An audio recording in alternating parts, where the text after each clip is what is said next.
ಆತ್ಮೀಯ ವಿದ್ಯಾರ್ಥಿಗಳೇ, ನಾವಿವತ್ತು ಪ್ರಾಣಿಗಳಲ್ಲಿ ಸಂತಾನೋತ್ಪತ್ತಿ ಎಂಬ ಅಧ್ಯಯನ ಮಾಡ್ತೇವೆ. ಓಕೆ, ಏನಂತೆ? ಪ್ರಾಣಿಗಳಲ್ಲಿ ಸಂತಾನೋತ್ಪತ್ತಿ ಕ್ರಿಯೆ ಹೇಗೆ ನಡೆಯುತ್ತೆ ಅನ್ನೋದನ್ನು ಅಧ್ಯಯನ ಮಾಡ್ತೇವೆ. ನೋಡಿ, ಯಾವುದೇ ಪ್ರಾಣಿ ಇರಲಿ, ಎರಡು ರೀತಿಯ ಸಂತಾನೋತ್ಪತ್ತಿ ಕ್ರಿಯೆಗಳಿವೆ. ಎಷ್ಟು ರೀತಿಯ ಸಂತಾನೋತ್ಪತ್ತಿ ಕ್ರಿಯೆಗಳಿವೆ? ಎರಡು ರೀತಿಯ. ಒಂದದು ಲೈಂಗಿಕ ಸಂತಾನೋತ್ಪತ್ತಿ, ಇನ್ನೊಂದು ಅಲೈಂಗಿಕ ರೀತಿಯ ಸಂತಾನೋತ್ಪತ್ತಿ. ಲೈಂಗಿಕ ರೀತಿಯ ಸಂತಾನೋತ್ಪತ್ತಿಯಲ್ಲಿ ಎರಡು ಜೀವಿಗಳಿರ್ತವೆ. ಓಕೆ, ಗಂಡು ಮತ್ತು ಹೆಣ್ಣು ಎರಡು ಜೀವಿಗಳಿಂದ ಒಳಗೊಂಡು ಉಂಟಾಗೋಕೆ ಸಂತಾನೋತ್ಪತ್ತಿಯನ್ನ ಲೈಂಗಿಕ ರೀತಿಯ ಸಂತಾನೋತ್ಪತ್ತಿ ಅಂತ ಕರಿತೀವಿ. ಅಲೈಂಗಿಕ ರೀತಿಯ ಸಂತಾನೋತ್ಪತ್ತಿ ಅಂದ್ರೆ ಏನು? ಕೇವಲ ಒಂದೇ ಪೋಷಕ ಜೀವಿಯಿಂದ ಉಂಟಾಗುವ ಸಂತಾನೋತ್ಪತ್ತಿಯನ್ನೇ ಅಲೈಂಗಿಕ ರೀತಿಯ ಸಂತಾನೋತ್ಪತ್ತಿ ಅಂತ ಕರಿತೀವಿ. ಇನ್ನ ಅಲೈಂಗಿಕ ರೀತಿಯ ಸಂತಾನೋತ್ಪತ್ತಿ ಏನಂದ್ರ ಎಲ್ಲಿ ನಡೀತಪ್ಪ? ಹೈಡ್ರಾ ಅಂತ ಒಂದು ಜೀವಿ ಇದೆ. ಓಕೆ, ನೀರಿನಲ್ಲಿ ಬೆಳೀತಕ್ಕಂಥ ಜೀವಿ ಅದು. ಓಕೆ, ಹೈಡ್ರಾ ಅಂತಕ್ಕಂಥ ಜೀವಿ ಇದೆ. ಅದು ಅದರ ದೇಹದಲ್ಲಿ ಒಂದು ಮೊಗ್ಗು ಬೆಳೀತೈತಿ. ಅದನ್ನೇಂತ ಕರೀತಾರೆ? ಮೊಗ್ಗುವಿಕೆ ಅಂತ ಕರೀತಾರೆ. ಆ ಮೊಗ್ಗು ಹೊಸ ಜೀವಿಯಾಗಿ ಬೆಳೀತೈತೆ. ನೋಡ್ರಿ, ಈ ತರ ಒಂದು ಮೊಗ್ಗು ಇರುತ್ತೆ, ಸಣ್ಣಕ್ಕೊಂದು ಮೊಗ್ಗು ಬೆಳೆದೈತಿ.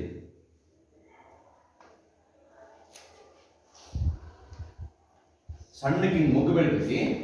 ಈ ಮೊಗ್ಗು ಏನಾಗುತ್ತೆ? ಈ ಮೊಗ್ಗು ಹೊಸ ಜೀವಿಯಾಗಿ ಪ್ರತ್ಯೇಕವಾದ ಮೇಲೆ ಹೊಸ ಜೀವಿಯಾಗಿನೇ ಬೆಳೆದ್ಬಿಡ್ತದೆ. ಹೊಸ ಜೀವಿಯಾಗಿ ಬೆಳೆದ್ಬಿಡ್ತದೆ. ಇದನ್ನೇಂತ ಕರೀತಾರೆ? ಮೊಗ್ಗುವಿಕೆ ಅಂತ ಕರೀತಾರೆ. ಇಲ್ಲೆಲ್ಲ ಎರಡು ಜೀವಿ ಇದ್ವಾ? ಇಲ್ಲ. ಇನ್ನು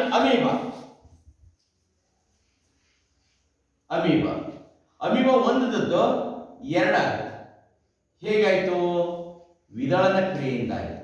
ಯಾವ ಕ್ರಿಯೆಯಿಂದ ಆಯ್ತು? ವಿಭಾಗ ಆಯ್ತು, ಜೀವಕೋಶ ವಿಭಜನೆ ಆಯ್ತು. ಅರ್ಥ ಆಯ್ತಾ? ಹಂಗಾಗಿ ಒಂದದ್ದು ಅಮೀಬಾ ಎರಡಾಯ್ತು. ಇದು ವಿದಳನ ಕ್ರಿಯೆ. ವಿದಳನ ಕ್ರಿಯೆಯಿಂದ ಎಲ್ಲಾಗುತ್ತೆ? ಅಮೀಬಾದಲ್ಲಾಗುತ್ತೆ. ಮೊಗ್ಗುವಿಕೆ ಎಲ್ಲಾಗುತ್ತೆ? ಹೈಡ್ರಾದಲ್ಲಾಗುತ್ತೆ. ವಿದ್ಯಾರ್ಥಿಗಳು, ಅರ್ಥ ಆಯ್ತಾ? ಹಾಗಾದ್ರೆ ಇಲ್ಲಿ ಲೈಂಗಿಕ ರೀತಿಯ ಸಂತಾನೋತ್ಪತ್ತಿಯಲ್ಲಿ ಎರಡು ಪ್ರಕಾರಗಳಿವೆ. ಓಕೆ, ಲೈಂಗಿಕ ರೀತಿಯ ಸಂತಾನೋತ್ಪತ್ತಿ ಎಲ್ಲಿ ನಡೀತಪ್ಪ ಅಂದ್ರೆ ಮೇಲ್ಮಟ್ಟದ ಜೀವಿಗಳಲ್ಲಿ. ಎಲ್ಲಿ ನಡೆಯುತ್ತೆ? ಮೇಲ್ಮಟ್ಟದ ಜೀವಿಗಳಲ್ಲಿ. ಕೆಳಮಟ್ಟದ ಜೀವಿಗಳು ಯಾವುವು? ಪ್ರೋಟೋಜೋವಾ, ಬ್ಯಾಕ್ಟೀರಿಯಾ, ಹೌದಾನೆ? ಕೆಲವು ವೈರಸ್ಗಳು, ಅಮೀಬಾ, ಇವು ಕೆಳಮಟ್ಟದ ಜೀವಿಗಳು. ಮೇಲ್ಮಟ್ಟದ ಜೀವಿಗಳು ಯಾವುವು? ಹಸು, ಎಮ್ಮೆ, ಸ್ತನಿಗಳು, ಓಕೆ, ಹೌದಾನೆ? ಮೀನುಗಳು, ಓಕೆ, ಮತ್ತೇನು? ಕಶೇರುಕಗಳು, ನಾವೆಲ್ಲರೂ ಬಂದ್ವಿ. ಮಾನವರು, ಹೌದಾನೆ? ನಾವೆಲ್ಲರೂ ಬಂದ್ವಿ. ನಾವೇನಪ್ಪ ಅಂತಂದ್ರೆ ಮಾನವರು ಮತ್ತು ಇತರ ಎಲ್ಲಾ ಪ್ರಾಣಿಗಳನ್ನ ಸೇರಿದ ಹಾಗೆ ಲೈಂಗಿಕ ರೀತಿಯ ಸಂತಾನೋತ್ಪತ್ತಿ ನಡೆಯುತ್ತೆ. ಇಲ್ಲಿ ಎರಡು ಜೀವಿಗಳ ಒಳಗೊಳ್ಳುವಿಕೆ ಇರುತ್ತೆ. ಏನಂತಂತೆ? ಎರಡು ಜೀವಿಗಳ ಒಳಗೊಳ್ಳುವಿಕೆ. ಹೇಗೆ ಅಂತಂದ್ರೆ ಗಂಡು ಸಂತಾನೋತ್ಪತ್ತಿ ಅಂಗ ಮತ್ತು ಹೆಣ್ಣು ಸಂತಾನೋತ್ಪತ್ತಿ ಅಂಗ ಬೇರೆ ಬೇರೆ ಇರುತ್ತೆ. ಗಂಡಿನಲ್ಲಿ ಅಥವಾ ಗಂಡು ಮಕ್ಕಳಲ್ಲಿ ಇರ್ತಕ್ಕಂಥ ಸಂತಾನೋತ್ಪತ್ತಿ ಅಂಗವನ್ನ ಗಂಡು ಸಂತಾನೋತ್ಪತ್ತಿ ವ್ಯೂಹ ಅಂತ ಕರಿತೀವಿ. ಹೆಣ್ಣಿನಲ್ಲಿ ಇರ್ತಕ್ಕಂಥ ಸಂತಾನೋತ್ಪತ್ತಿಯನ್ನ ಹೆಣ್ಣು ಸಂತಾನೋತ್ಪತ್ತಿ ವ್ಯೂಹ ಅಂತ ಕರಿತೀವಿ.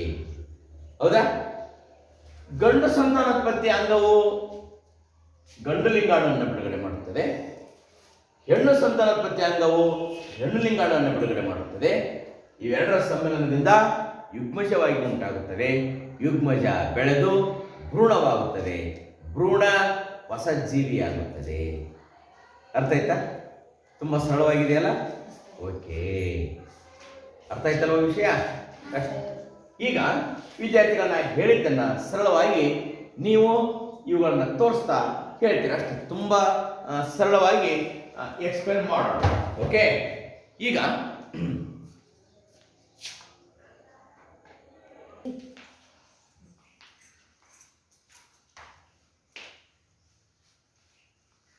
ನನ್ನ ಹೆಸರು ಸಿಂಚನ HK, 8ನೇ ತರಗತಿಯಲ್ಲಿ ಓದುತ್ತಿದ್ದೇನೆ. ವಿಜ್ಞಾನ ಭಾಗ 2ರಲ್ಲಿ 6ನೇ ಅಧ್ಯಾಯ ಪ್ರಾಣಿಗಳಲ್ಲಿ ಸಂತಾನೋತ್ಪತ್ತಿಯನ್ನು ಪಾಠ ಇದೆ. ವಿವರಣೆ ಮಾಡ್ತೀನಿ. ಈಗ ಲೈಂಗಿಕ ಸಂತಾನೋತ್ಪತ್ತಿ, ಅಲೈಂಗಿಕ ಸಂತಾನೋತ್ಪತ್ತಿಯಲ್ಲಿ 2 ವಿಧಗಳಿವೆ. ಯಾವ್ಯಾವ ಅಂದರೆ ಲೈಂಗಿಕ ಸಂತಾನೋತ್ಪತ್ತಿ, ಅಲೈಂಗಿಕ ಸಂತಾನೋತ್ಪತ್ತಿ. ಅಲೈಂಗಿಕ ಸಂತಾನೋತ್ಪತ್ತಿಯಲ್ಲಿ ಫಸ್ಟ್ ಹೇಳ್ಕೊಡೋದಂದ್ರೆ ಮೊಗ್ಗುವಿಕೆ. ಉದಾಹರಣೆ ಹೈಡ್ರೋ ವಿಧಗಳಲ್ಲಿ ಅಮೀಬಾ ಫಸ್ಟ್ ಒಂದು ಅಮೀಬಾ ಒಂದಿದ್ದು 2 ಆಗುತ್ತೆ. ಮತ್ತೆ ಇದು ಹೈಡ್ರಾದಲ್ಲಿ ಏನಾಗುತ್ತೆ? ಮೊಗ್ಗುವಿಕೆಯಿಂದ ಒಂದು ಜೀವಿ ಆಗುತ್ತೆ ಸರ್. ಒಂದು ಜೀವಿ ಇದ್ದದ್ದು ಮತ್ತೊಂದು ಜೀವಿಯಾಗಿ ಬೆಳೆಯುತ್ತೆ. ಒಟ್ಟು 2 ಜೀವಿ ಆಗುತ್ತೆ. ಈಗ ಲೈಂಗಿಕ ಸಂತಾನೋತ್ಪತ್ತಿಯಲ್ಲಿ ಗಂಡು ಲಿಂಗಾಣು ಮತ್ತು ಹೆಣ್ಣು ಲಿಂಗಾಣು ಯುಗ್ಮಜ ಆಗಿ ಒಂದು ಜೀವಿ ಆಗುತ್ತೆ. ಹೊಸದಾದ ಒಂದು ಜೀವಿ ಆಗುತ್ತೆ. ಇದು ಗಂಡು ಸಂತಾನೋತ್ಪತ್ತಿ ಅಂಗಗಳು. ಇದು ಗಂಡು ಸಂತಾನೋತ್ಪತ್ತಿಯ ಅಂಗ. ಗಂಡು ಸಂತಾನೋತ್ಪತ್ತಿಯ ಅಂಗ ಲಿಂಗಾಣು ಆಗುತ್ತೆ. ಗಂಡು ಲಿಂಗಾಣು ಆಗುತ್ತೆ. ಇದು ಹೆಣ್ಣು ಸಂತಾನೋತ್ಪತ್ತಿ ಅಂಗ. ಹೆಣ್ಣು ಲಿಂಗಾಣು ಯುಗ್ಮಜವಾಗುತ್ತೆ. ಗಂಡು ಮತ್ತೆ ಹೆಣ್ಣು ಯುಗ್ಮಜ ಆಗಿ ಹೊಸದಾದ ಒಂದು ಜೀವಿಯ ಆಕಾರ ಜೀವಿಯು ಬೆಳೆಯುತ್ತದೆ. ಧನ್ಯವಾದಗಳು.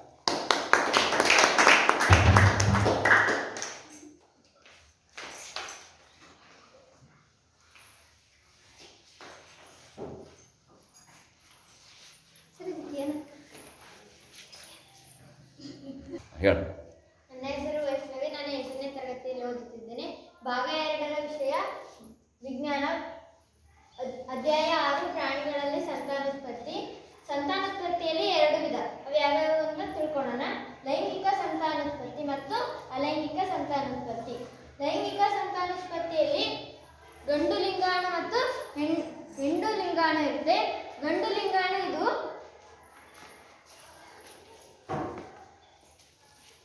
ಹೆಣ್ಣು ಲಿಂಗಾಣು ಇದು ಹೆಣ್ಣು ಸಂತಾನೋತ್ಪತ್ತಿ ಅಂಗ ಹೆಣ್ಣು ಲಿಂಗಾಣುವನ್ನು ಉಂಟು ಮಾಡ್ತತಿ. ಗಂಡು ಸಂತಾನೋತ್ಪತ್ತಿ ಅಂಗ ಗಂಡು ಲಿಂಗಾಣುವನ್ನು ಉತ್ಪತ್ತಿ ಮಾಡ್ತತಿ. ಗಂಡು ಲಿಂಗಾಣು ಮತ್ತು ಹೆಣ್ಣು ಲಿಂಗಾಣು ಸೇರಿ ಯುಗ್ಮಜವಾಗಿ ಬದಲಾಗುತ್ತೆ. ಅದು ಸಸ್ಯವಾಗಿ ಉತ್ಪತ್ತಿಯಾಗುತ್ತದೆ. ಹೊಸ ಜೀವಿಯಾಗಿ ಉತ್ಪತ್ತಿಯಾಗುತ್ತದೆ. ಅಲೈಂಗಿಕ ಸಂತಾನೋತ್ಪತ್ತಿಯಲ್ಲಿ ಮೊಗ್ಗುವಿಕೆಯಲ್ಲಿ ಹೈಡ್ರೋ ಉಂಟಾಗ್ತತಿ.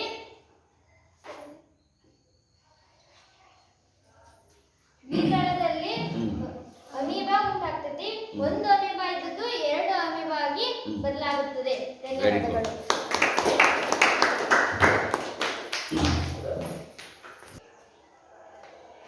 ನನ್ನ ಹೆಸರು ಐಶ್ವರ್ಯ. ನಾನು 8ನೇ ತರಗತಿಯಲ್ಲಿ ಓದುತ್ತಿದ್ದೇನೆ. ಅಧ್ಯಾಯ 6 ಪ್ರಾಣಿಗಳಲ್ಲಿ ಸಂತಾನೋತ್ಪತ್ತಿ. ಪ್ರಾಣಿಗಳಲ್ಲಿ ಸಂತಾನೋತ್ಪತ್ತಿಗಳಲ್ಲಿ 2 ವಿಧ. ಅವೇನೆಂದರೆ ಲೈಂಗಿಕ ಸಂತಾನೋತ್ಪತ್ತಿ ಮತ್ತು ಅಲೈಂಗಿಕ ಸಂತಾನೋತ್ಪತ್ತಿ. ಇದು ಗಂಡು ಸಂತಾನೋತ್ಪತ್ತಿ ಅಂಗ. ಇದು ಹೆಣ್ಣು ಸಂತಾನೋತ್ಪತ್ತಿ ಅಂಗ. ಗಂಡು ಸಂತಾನೋತ್ಪತ್ತಿ ಅಂಗ ಗಂಡು ಲಿಂಗಾಣು, ಹೆಣ್ಣು ಸಂತಾನೋತ್ಪತ್ತಿ ಅಂಗ ಹೆಣ್ಣು ಲಿಂಗಾಣು ಆಗಿ ಯುಗ್ಮಜವಾಗುತ್ತದೆ. ಅಲೈಂಗಿಕ ಮೊಗ್ಗುವಿಕೆ. ಉದಾಹರಣೆ ಹೈಡ್ರಾ ಒಂದು ಜೀವಿ ಮೊಗ್ಗುವಿಕೆ ಆಗಿ ಇನ್ನೊಂದು ಜೀವಿಯಾಗಿ ಬೆಳೆಯುತ್ತದೆ. ವಿದಳನ ಅಮೀಬಾ. ಇದರಲ್ಲಿ ಒಂದು ಅಮೀಬಾ ಇದ್ದರೆ 2 ಆಗುತ್ತದೆ. ಧನ್ಯವಾದ.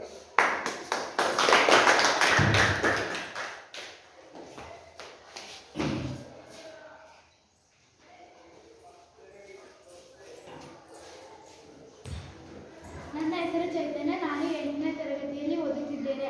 ಅಧ್ಯಾಯ 6 ಪ್ರಾಣಿಗಳಲ್ಲಿ ಸಂತಾನೋತ್ಪತ್ತಿ. ಸಂತಾನೋತ್ಪತ್ತಿಗಳಲ್ಲಿ 2 ವಿಧ.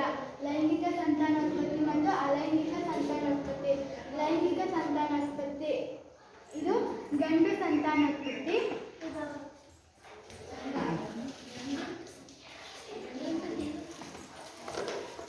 ಇದು ಹೆಣ್ಣು ಸಂತಾನೋತ್ಪತ್ತಿ ಅಂಗ. ಹೆಣ್ಣು ಸಂತಾನೋತ್ಪತ್ತಿ ಅಂಗ ಹೆಣ್ಣು ಲಿಂಗಾಣುವನ್ನು ಉಂಟು ಮಾಡುತ್ತದೆ. ಗಂಡು ಸಂತಾನೋತ್ಪತ್ತಿ ಅಂಗ ಗಂಡು ಲಿಂಗಾಣುವನ್ನು ಉತ್ಪತ್ತಿ ಉತ್ಪತ್ತಿ ಮಾಡ್ತದೆ. ಗಂಡು ಲಿಂಗಾಣು ಮತ್ತು ಹೆಣ್ಣು ಲಿಂಗಾಣು ಸೇರಿ ಯುಗ್ಮಜವಾಗುತ್ತದೆ. ಯುಗ್ಮಜವಾಗಿ ಬೇರೆ ಒಂದು ಜೀವವಾಗಿ ಪರಿವರ್ತನೆಗೊಳ್ಳುತ್ತದೆ. ನೆಕ್ಸ್ಟ್ ಅಲೈಂಗಿಕ ಸಂತಾನೋತ್ಪತ್ತಿ.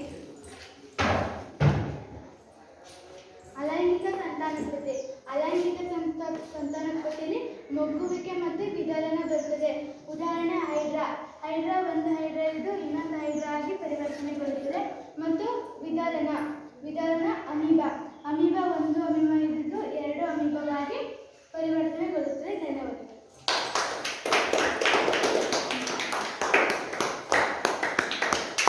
Very good. ಕ್ಲಾಸ್ ಕೇಳುತ್ತೀರಿ?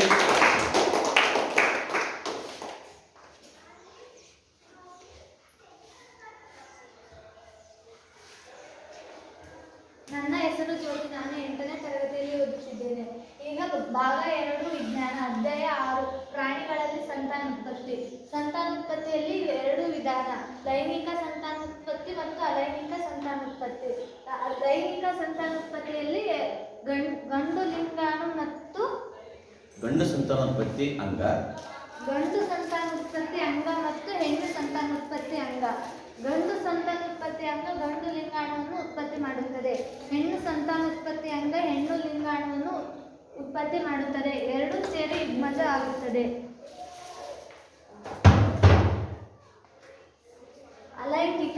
ಅಲೈಂಗಿಕದಲ್ಲಿ 2 ವಿಧ: ಮೊಗ್ಗುವಿಕೆ, ವಿದಾಳನ.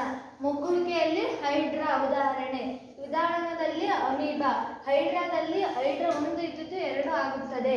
ಅಮೀಬಾದಲ್ಲಿ ಒಂದು ಅಮೀಬಾ ಇದ್ದಿದ್ದು 2 ಆಗುತ್ತದೆ. ಧನ್ಯವಾದಗಳು.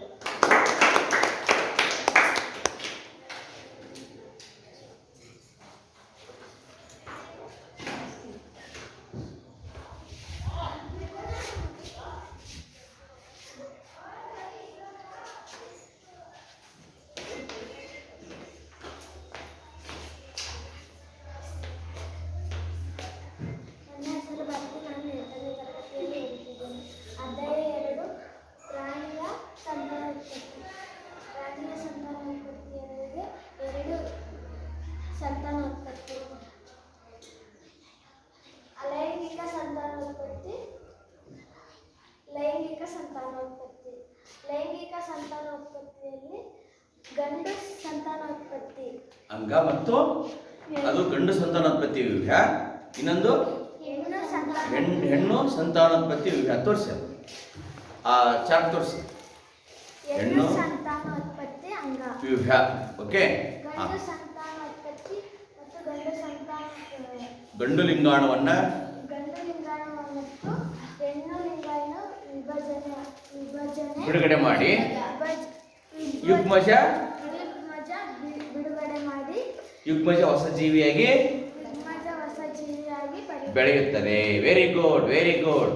ನೆಕ್ಸ್ಟ್ ಅಲೈಂಗಿಕ ರೀತಿಯ ಸಂತಾನೋತ್ಪತ್ತಿ ಹೇಳಿ. ಮಗುವಿಕೆ. ಉದಾಹರಣೆ ಯಾವ ಜೀವಿಯಲ್ಲಿ ಮಗುವಿಕೆ ನಡೆಯುತ್ತೆ? ಹೈಡ್ರಾದಲ್ಲಿ ನಡೆಯುತ್ತೆ. ವಿಧಾನ ಯಾವ ಜೀವಿಯಲ್ಲಿ ನಡೆಯುತ್ತೆ? ಅಮೀಬಾದಲ್ಲಿ ನಡೆಯುತ್ತೆ.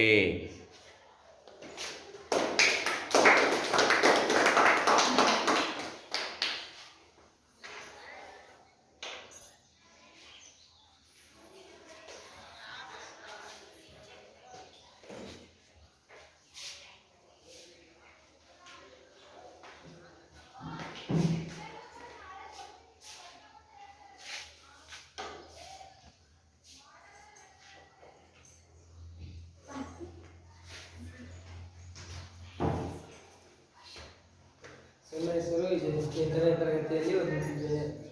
ಪ್ರಾಣಿಗಳಲ್ಲಿ ಸಂತಾನೋತ್ಪತ್ತಿಯಲ್ಲಿ 2 ವಿಧ: ಲೈಂಗಿಕ ಸಂತಾನೋತ್ಪತ್ತಿ, ಅಲೈಂಗಿಕ ಸಂತಾನೋತ್ಪತ್ತಿ. Very good. ಲೈಂಗಿಕ ಸಂತಾನೋತ್ಪತ್ತಿ ಅಂದರೆ ಗಂಡು ಸಂತಾನೋತ್ಪತ್ತಿ ವಿಧ.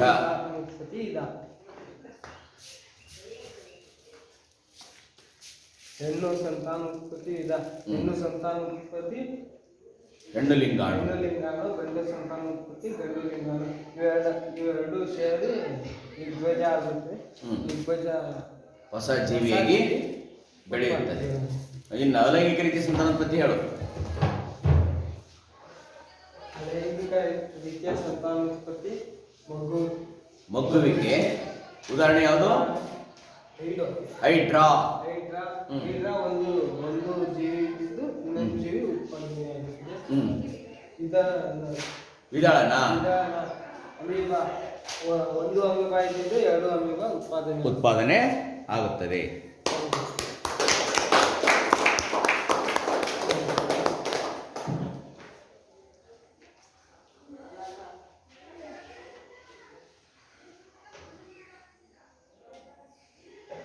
ರೆಡಿ ಆಗಿ ಯಾವ ಪಾಯಿಂಟ್ಸ್ ಹೇಳ್ಬೇಕಂತ ಗೊತ್ತಲ್ಲ?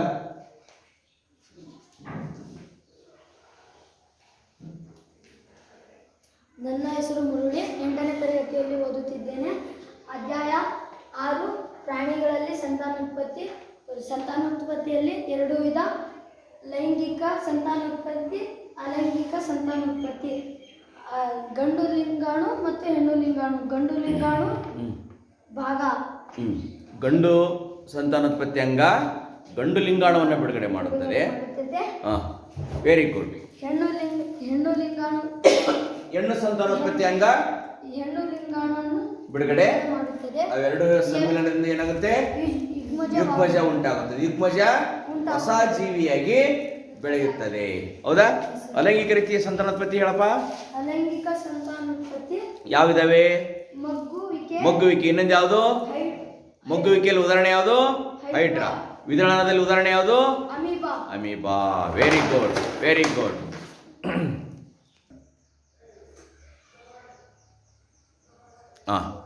ಈಗ ನಾನಲ್ಲಿ ಏನು ಹೇಳಿದ್ದೀನಪ್ಪ ಅಂತಂದರೆ, ಒಂದ್ಸರಿ ಎಲ್ಲ ಪಾಯಿಂಟ್ಸನ್ನು ಗ್ಲಾನ್ಸ್ ಮಾಡಿ ನೆನಪು ಮಾಡ್ಕೊಳ್ಳಿ. ಸಂತಾನೋತ್ಪತ್ತಿಯಲ್ಲಿ ಎಷ್ಟು ಪ್ರಕಾರಗಳಿದಾವೆ? 2 ಪ್ರಕಾರಗಳಿದಾವೆ. ಯಾವುವು? ಲೈಂಗಿಕ ರೀತಿಯ ಸಂತಾನೋತ್ಪತ್ತಿ, ಇನ್ನೊಂದು ಯಾವುದು? ಅಲೈಂಗಿಕ ರೀತಿಯ ಸಂತಾನೋತ್ಪತ್ತಿ. ಲೈಂಗಿಕ ರೀತಿಯ ಸಂತಾನೋತ್ಪತ್ತಿಯಲ್ಲಿ ಎಲ್ಲಿ ನಡೀತೈತಿ? ಉನ್ನತ ಮಟ್ಟದ ಜೀವಿಗಳಲ್ಲಿ ನಡೀತೈತಿ. ಹೌದಾ? ಅಲೈಂಗಿಕ ರೀತಿಯ ಸಂತಾನೋತ್ಪತ್ತಿಯಲ್ಲಿ ಐತಿ ಕೆಳಮಟ್ಟದ ಜೀವಿಗಳಲ್ಲಿ ನಡೀತೈತಿ. ಲೈಂಗಿಕ ರೀತಿಯ ಸಂತಾನೋತ್ಪತ್ತಿಯಲ್ಲಿ ಏನಿದಾವೆ? ಗಂಡು ಸಂತಾನೋತ್ಪತ್ತಿ ಅಂಗ, ಹೆಣ್ಣು ಸಂತಾನೋತ್ಪತ್ತಿ ಅಂಗ. ಗಂಡು ಸಂತಾನೋತ್ಪತ್ತಿ ಅಂಗ ಏನು ಉತ್ಪತ್ತಿ ಮಾಡ್ತು? ಗಂಡು ಲಿಂಗಾಣು. ಹೆಣ್ಣು ಸಂತಾನೋತ್ಪತ್ತಿ ಅಂಗ ಹೆಣ್ಣು ಲಿಂಗಾಣು. ಅವೆರಡರ ಸಮ್ಮಿಲನದಿಂದ ಏನುಂಟಾಯಿತು? ಯುಗ್ಮಜ ಹೊಸ ಜೀವಿಯಾಗಿ ಬೆಳೆಯುತ್ತದೆ. ಹಾಗಾದರೆ ಅಲೈಂಗಿಕ ರೀತಿಯ ಸಂತಾನೋತ್ಪತ್ತಿಯಲ್ಲಿ ಯಾವಿದಾವೆ? ಮೊಗ್ಗುವಿಕೆ ಮತ್ತು ವಿದಳನ. ಮೊಗ್ಗುವಿಕೆಯಲ್ಲಿ ಉದಾಹರಣೆ ಯಾವುದನ್ನು ಕೊಟ್ಟಿದ್ದೀವಿ? ಹೈಡ್ರಾ. ಅಲ್ಲಿ ಒಂದು ಮೊಗ್ಗು ಬೆಳೆದು ಅದೇ ಮೊಗ್ಗು ಹೊಸ ಜೀವಿಯಾಗಿ ಬೆಳೀತೈತಿ. ವಿದಳನದಲ್ಲಿ ಏನಾಗುತ್ತೆ? ಅಮೀಬಾ ಕೋಶ ವಿಭಜನೆಯಿಂದ ವಿಭಾಗ ಆಗಿ 2 ಅಮೀಬಾ ಆಗಿ ಬೆಳೀತೈತಿ. ಓಕೆ, ನೀನು ಅದನ್ನು ಪಾಯಿಂಟ್ಸ್ ಹೇಳು. ನನ್ನ ಹೆಸರು ಯುವರಾಜ, ನಾನು 8ನೇ ತರಗತಿಯಲ್ಲಿ ಓದುತ್ತಿದ್ದೇನೆ. ಅಧ್ಯಾಯ 6 ಪ್ರಾಣಿಗಳಲ್ಲಿ ಸಂತಾನೋತ್ಪತ್ತಿ. ಲೈಂಗಿಕ ಸಂತಾನೋತ್ಪತ್ತಿ, ಅಲೈಂಗಿಕ ಸಂತಾನೋತ್ಪತ್ತಿ. ಮಗ್ಗುವಿಕೆ. ಉದಾಹರಣೆ: ಹೈಡ್ರಾ. ವಿದಳನ ಅಮೀಬಾ ಒಂದು ಇದ್ದಿದ್ದು 2 ಆಗುತ್ತದೆ. ಯಾವ ಕ್ರಿಯೆಯಿಂದ ಅದು ಒಂದಿದ್ದು 2 ಆಗಿದ್ದು? ವಿದಳನ ಕ್ರಿಯೆಯಿಂದ. ಅಂದ್ರೆ ಇಲ್ಲಿ ಅಲೈಂಗಿಕ ರೀತಿಯಲ್ಲಿ ಸಂತಾನೋತ್ಪತ್ತಿ ನಡೆದಿದೆ. ಇದು ಚಾರ್ಟ್ ಯಾವ್ದಪ್ಪ ನಿಮ್ ಕಣ್ಣಿಗೆ ಕಾಣೋದು? ಗಂಡು ಸಂತಾನೋತ್ಪತ್ತಿ ಅಂಗ. ಹೆಣ್ಣು ಸಂತಾನೋತ್ಪತ್ತಿ ಅಂಗ ತೋರಿಸು. ಅಲ್ಲಿದೆ ನೋಡಿ, ಚಾರ್ಟ್ ಇದೆಯಲ್ಲ, ಚಾರ್ಟ್ ತೋರಿಸ್ಬೇಕು. ಹೆಣ್ಣು ಸಂತಾನೋತ್ಪತ್ತಿ ಅಂಗ. Okay, okay.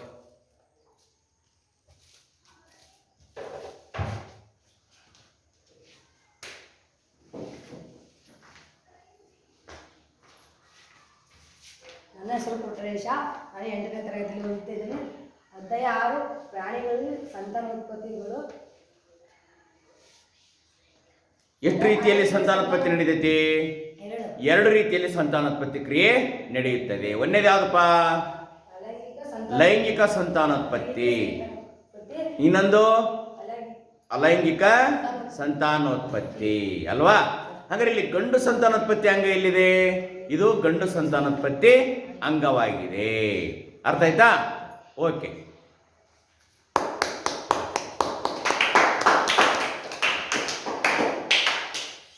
ಓಕೆ ವಿದ್ಯಾರ್ಥಿಗಳೇ, ಇಲ್ಲಿ ಇವತ್ತಿನ ದಿನ ನೀವು ಓಕೆ, ಈ ಕಡೆ ಕೇಳಿ. ಇವತ್ತಿನ ದಿನ ನೀವು ಲೈಂಗಿಕ ಸಂತಾನೋತ್ಪತ್ತಿ ಮತ್ತು ಅಲೈಂಗಿಕ ರೀತಿಯ ಸಂತಾನೋತ್ಪತ್ತಿಯನ್ನ ಅಧ್ಯಯನವನ್ನ ಮಾಡಿದಿರಿ ಅಲ್ವಾ? ಅಲೈಂಗಿಕ ರೀತಿಯ ಸಂತಾನೋತ್ಪತ್ತಿ ಕೆಳ ಹಂತದ ಪ್ರಾಣಿಗಳಲ್ಲಿ ನಡೀತೈತಿ. ಓಕೆ, ಲೈಂಗಿಕ ರೀತಿಯ ಸಂತಾನೋತ್ಪತ್ತಿ ಉನ್ನತ ಮಟ್ಟದ ಜೀವಿಗಳಲ್ಲಿ ನಡೆಯುತ್ತದೆ.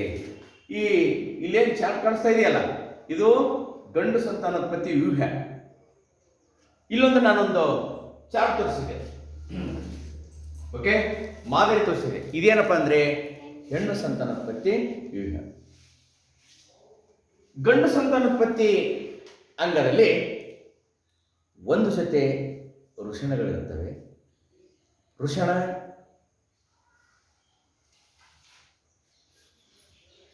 ಗಂಡು ಲಿಂಗಾಣು ಅಥವಾ ವೀರ್ಯಾಣುಗಳನ್ನು ಉತ್ಪತ್ತಿ ಮಾಡುತ್ತದೆ. ಅವು ಆಚೆ ಬಂದು ನಿಷೇಚನ ಸಮಯದಲ್ಲಿ ಆಚೆ ಬಂದು ಹೆಣ್ಣು ಲಿಂಗಾಣುವಿನೊಂದಿಗೆ ಸಮ್ಮಿಲನಗೊಳ್ಳುತ್ತವೆ. ಇದನ್ನೇ ನಿಷೇಚನ ಎಂದು ಕರೆಯುತ್ತಾರೆ. ಹೆಣ್ಣು ಸಂತಾನೋತ್ಪತ್ತಿ ವ್ಯೂಹದಲ್ಲಿ ಒಂದು ಜೊತೆ ಅಂಡಾಶಯಗಳಿರುತ್ತವೆ. ಪ್ರತಿಯೊಂದು ಅಂಡಾಶಯದಂತೆ ತಿಂಗಳಿಗೆ ಒಂದರಂತೆ ಒಂದು ಅಂಡಾಣು ಬಿಡುಗಡೆಯಾಗುತ್ತದೆ. ಬಿಡುಗಡೆಯಾಗಿ ಅಂಡಾಣು ಮತ್ತು ಹೆಣ್ಣು ಲಿಂಗಾಣು ಅಥವಾ ಅಂಡಾಣು, ಗಂಡು ಲಿಂಗಾಣು ಅಥವಾ ವೀರ್ಯಾಣು ಎರಡು ಸಮ್ಮಿಲನದಿಂದ ಯುಗ್ಮಜ ಉಂಟಾಗುತ್ತದೆ. ಇದನ್ನೇ ನಿಷೇಚನ ಅಂತ ಕರೀತಾರೆ. ಯುಗ್ಮಜ ಭ್ರೂಣವಾಗಿ ಬೆಳೆದು ಹೊಸ ಜೀವಿಯಾಗುತ್ತದೆ.